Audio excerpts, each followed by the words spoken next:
같이 기도함으로 새벽 기도 시작합니다. 하나님의 말씀이 들려지기 원합니다. 내 생각이 부서지고 하나님의 말씀이 우리의 마음을 장악하는 은혜가 있게 하옵소서. 성령님 거하시는 은혜가 우리 가운데 이 시간 임하여 주셔서 다른 생각과 다른 말과 다른 관점을 가지고 살아가며 하나님이 주시는 자녀의 자유를 경험하고 누리는 오늘 하루가 되게 도와주옵소서. 예수님의 이름 받들어 기도합니다. 아멘. 오늘 말씀은 요한복음 17장 1절에서 16절까지의 말씀입니다. 요한복음 17장 1절에서 16절까지의 말씀입니다. 예수께서 이 말씀을 하시고 눈을 들어 하늘을 우러러 이르시되 아버지여 때가 이르렀사오니 아들을 영화롭게 하사 아들로 아버지를 영화롭게 하게 하옵소서. 아버지께서 아들에게 주신 모든 사람에게 영생을 주게 하시려고 만민을 다스리는 권세를 아들에게 주셨음이로소이다. 영생은 곧 유일하신 참 하나님과 그가 보내신 자 예수 그리스도를 아는 것이니이다. 아버지께서 내게 하라고 주신 일을 내가 이루어 아버지를 이 세상에서 영화롭게 하였사오니 아버지여 창세전에 내가 아버지와 함께 가졌던 영화로서 지금도 아버지와 함께 나를 영화롭게 하옵소서. 세상 중에서 내게 주신 사람들에게 내가 아버지의 이름을 나타내었나이다. 그들은 아버지의 것이었는데 내게 주셨으며 그들은 아버지의 말씀을 지키었나이다. 지금 그들은 아버지께서 내게 주신 것이 다 아버지로부터 온 것인 줄 알았나이다. 나는 아버지께서 내게 주신 말씀들을 그들에게 주었사오며 그들은 이것을 받고 내가 아버지께로 나온 줄을 참으로 아오며 아버지께서 나를 보내신 줄도 믿었사옵나이다. 내가 그들을 위하여 비옵나니 내가 비옵는 것은 세상을 위함이 아니요 내게 주신 자들을 위함이니이다. 그들은 아버지의 것이로소이다. 내 것은 다 아버지의 것이요 아버지의 것은 다 내 것이온데 내가 그들로 말미암아 영광을 받았나이다. 나는 세상에 더 있지 아니하오나 그들은 세상에 있사옵고 나는 아버지께로 가옵나니 거룩하신 아버지요 내게 주신 아버지의 이름으로 그들을 보존하사 우리와 같이 그들도 하나가 되게 하옵소서. 내가 그들과 함께 있을 때에 내게 주신 아버지의 이름으로 그들을 보존하고 지키었나이다.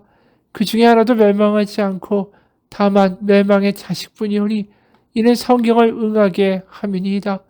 지금 내가 아버지께로 가오니 내가 세상에서 이 말을 하옵는 것은 그들로 내 기쁨을 그들 안에 충만히 가지게 하려 함이니이다.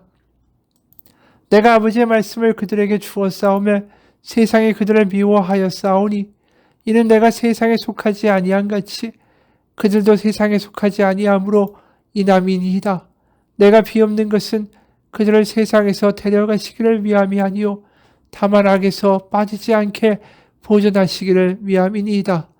내가 세상에 속하지 아니한 같이 그들도 세상에 속하지 아니하였사옵나이다. 아멘. 오늘 17장은 예수님의 기도의 내용입니다. 예수님이 십자가에 못 박혀 죽으시기 전에 바로 제자들과 또 앞으로 믿을 우리들을 위하여 중보 기도를 하시는 마지막 밤의 기도의 내용이죠. 바로 이 마지막의 기도인 것만큼 가장 중요하고 이 땅에 예수님이 오신 이유를 더 자세히 드러낼 수 있는 기도가 없을 겁니다. 이 기도의 내용은 한마디로 이거죠. 하나가 되게 해달라는 겁니다. 바로 하나님이 예수님 안에 예수님이 하나님 안에 있는 것처럼 우리도 하나님과 예수님 그 안에 같이 거하는 경험을 성령을 통해서 이루어지게 해달라고 간구하시는 거죠. 다시 말해서 하나님과 예수님의 그 친밀한 관계 속으로 우리가 들어갈 수 있도록 하나님 간구하고 계신 거예요, 예수님이. 그래서 그 기도의 시작은 이렇습니다. 1절 예수께서 이 말씀을 하시고 눈을 들어 하늘을 우러러 이르시되 아버지여 때가 이르렀사오니 아들을 영화롭게 하사 아들로 아버지를 영화롭게 하게 하옵소서. 바로 때는 무슨 때입니까? 십자가와 부활의 때죠. 그리고 그 십자가는 세상에서 심판을 받고 저주를 받는 형벌의 형태지만 오히려 그 십자가 예수님은 뭐라고 말씀하시는 거죠? 하나님을 영화롭게 하고 하나님이 영광을 받으시는 시간이 된다라는 것입니다. 다시 말해서 십자가는 예수님이 세상에 의해서 심판을 받는 장소가 아니라 지금까지 하나님의 피조물을 괴롭히고 학대하던 세상을 예수님이 정면으로 심판하시는 시간이 되는 거예요. 바꿔 말하면 탕자처럼 집을 나갔던 우리를 다시 하나님의 자녀로 회복시키는 그 순간이 바로 십자가라는 거죠. 왜냐하면 십자가를 통해서 예수님과 하나님이 누리셨던 그 친밀함의 관계로 우리가 이제 다시 초대를 받아 들어갈 수 있기 때문이죠. 그래서 십자가는 새로운 창조고 새로운 피조물의 탄생의 자리입니다. 다시 말해서 십자가에 나와 자신의 죄를 고백하는 모든 이들마다 그 마음이 어떻든 그 믿음이 어떻든 그 과거가 어떻든 그 행실이 어떻든 간에 그 쓰레기통 같은 마음이다 할지라도 하나님은 그들을 배척하지 아니하시고 그들 가운데 하나님의 성령을 부어주신다. 그것이 이루어진 거죠. 그래서 십자가가 세워지고 거기서 예수님이 돌아가셨을 때 성전 지성소의 휘장이 위에서부터 아래로 쪼개지는 역사가 드러난 거 아닙니까? 바로 하나님을 알게 되고 그분이 내 안에 있다고 감격하며 살아가는 삶이 이루어지는 거죠. 그래서 3절에 영생은 곧 유일하신 참 하나님과 그가 보내신 자 예수 그리스도를 아는 것이니다. 바로 하나님과 하나님이 예수님을 보내셔서 그분의 마음을 모두 보여주시고 이제 내 집으로 아버지의 집으로 돌아오라고 바로 그 이야기를 하는 아버지시다라는 것을 알게 되는 것. 하나님의 은혜에 절절히 감격할 수밖에 없는 것. 그게 바로 예수님의 십자가였고 예수님의 십자가가 바로 우리에게 손을 내미시는 하나님의 손이라는 거죠. 다시 말해서 하나님이 영광을 받으신다, 영화롭게 되신다라는 것은 무엇입니까? 그동안 하나님을 버리고 달려갔던 그 탕자와 같은 이들이 다시 아버지 집에 돌아와 무릎을 꿇으며 하는 말, 저 아버지밖에 없다고 고백하는 그 순간이 아버지에게 가장 큰 기쁨이고 아버지가 되시고 우리는 그저 그분의 자녀가 되는 모든 것이 죄다리로 돌아가는 하나님을 영광스럽게 하는 하나님의 시간이 된다라는 거죠. 그래서 4절에 아버지께서 내게 하라고 주신 일을 내가 이루어 아버지를 이 세상에서 영화롭게 하였사오니 드디어 하나님을 오해하고 잘못 알고 스스로 망가지던 세상 가운데 하나님의 마음을 보여주심으로 하나님이 어떤 분인지를 알게 하시고 그래서 우리가 아버지께로 돌아가는 그 일을 하는 놀라운 다리를 놓아주신 분이 예수님이시다라는 것입니다. 그래서 6절의 말씀도 당연하죠. 세상 중에서 내게 주신 사람들에게 내가 아버지의 이름을 나타내었나이다. 하나님이 어떤 분이신지 그것을 그대로 보여주신 거예요. 그들은 아버지의 것이었는데 내게 주셨으며 그들은 아버지의 말씀을 지키었나이다. 드디어 하나님 아버지를 알고 아버지의 집으로 돌아오는 탕자와 같이 그들이 돌아왔다. 내가 그 일을 이루었다. 아버지의 마음을 보여주어서 기다리는 아버지의 마음 때문에 탕자와 같은 바로 저 이들이 이 세상의 피조물들이 다시 아버지께로 돌아왔습니다. 제가 그 일을 했습니다. 예수님이 말씀하시는 거죠. 탕자에 비유해서 큰아들은 탕자가 돌아오니까 당신의 아들이 왔는데 어떻게 저렇게 나는 도저히 받아들일 수가 없다고 저주받아야 된다고 내쳐야 한다라고 이야기하는 큰 형님이었다면 바로 예수님은 우리를 찾아서 먼 타국까지 와서 돼지 우리에 있는 우리에게 손을 내미셔서 아버지가 기다리신다고 말씀하시는 우리의 큰 형님이 되시는 게 예수님의 역할이었다라는 거예요. 그래서 누가복음 19장 10절에 이런 말씀이 나올 수밖에 없죠. 누가복음 19장 10절 인자가 온 것은 잃어버린 자를 찾아 구원하려 함이니라. 그래서 오늘 말씀도 당연한 같은 맥락입니다. 8절부터 9절 나는 아버지께서 내게 주신 말씀들을 그들에게 주었사오며 하나님의 마음을 보여주셨다라는 거죠. 그들은 그것을 받고 내가 아버지께로부터 나온 줄을 참으로 아오며 아버지께서 나를 보내신 줄도 믿었사옵나이다.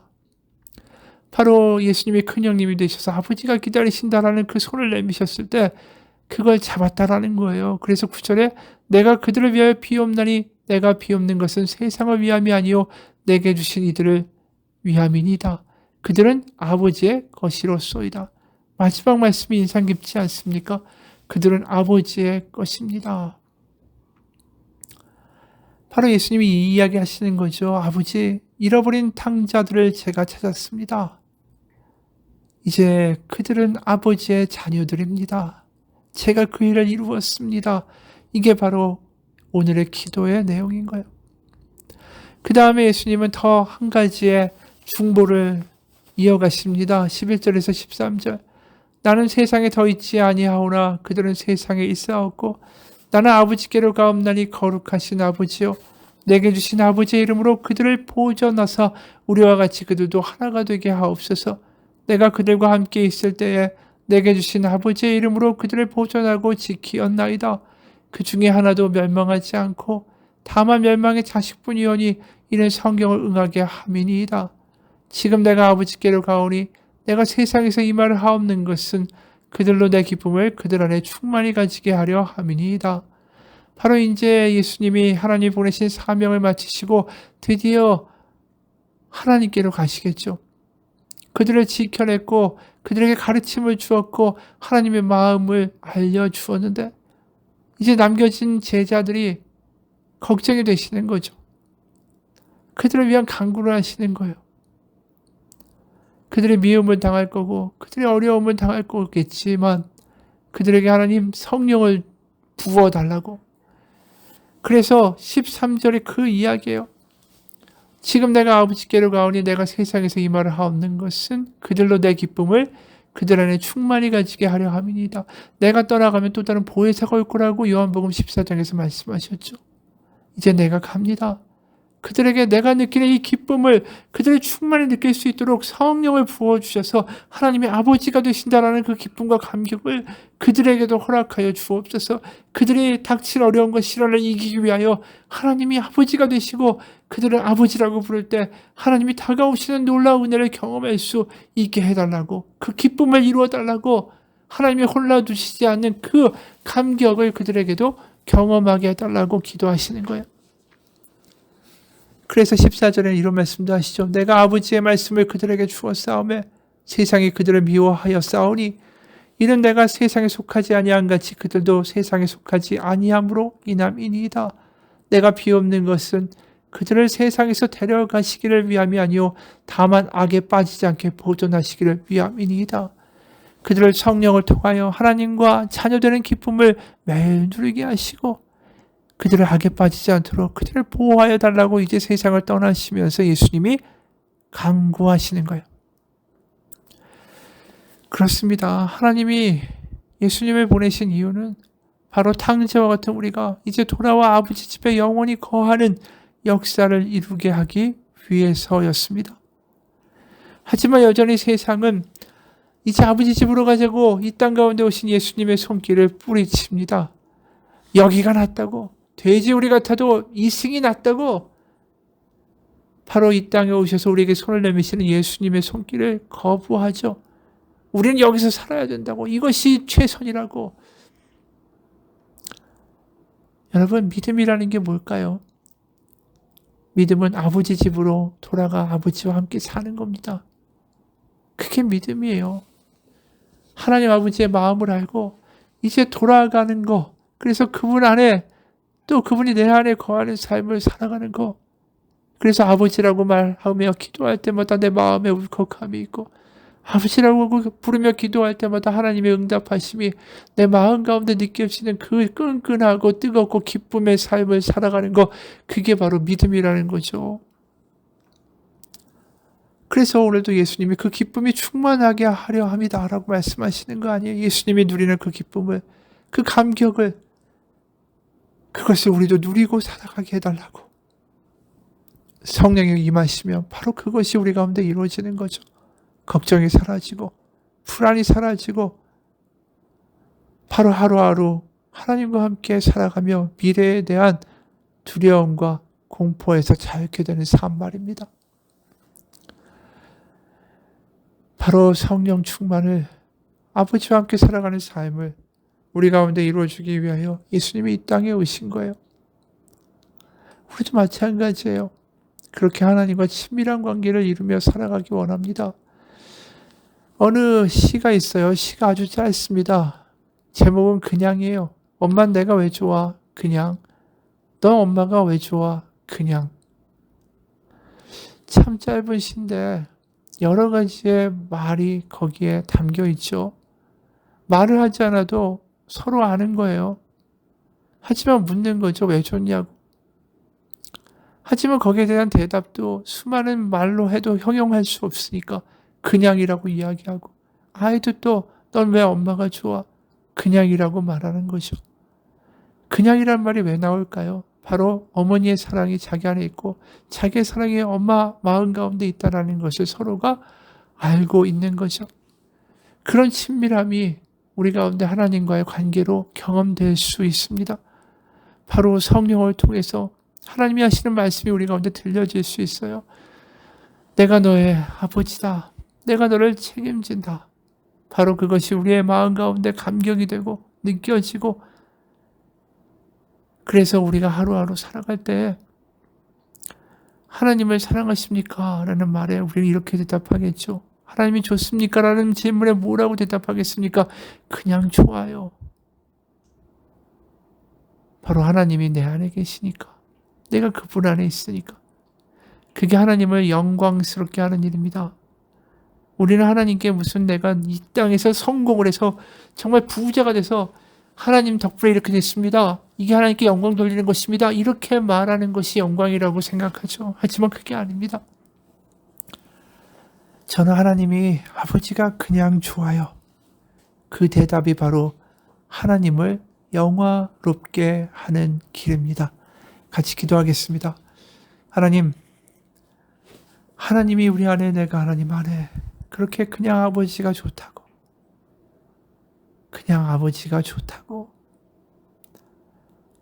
그 감격 가운데, 그 임재 가운데 살아갈 수 있는 성령의 풍성한 은혜를 오늘도 맛보며 살아갈 수 있는 은혜가 있게 하여 주옵소서.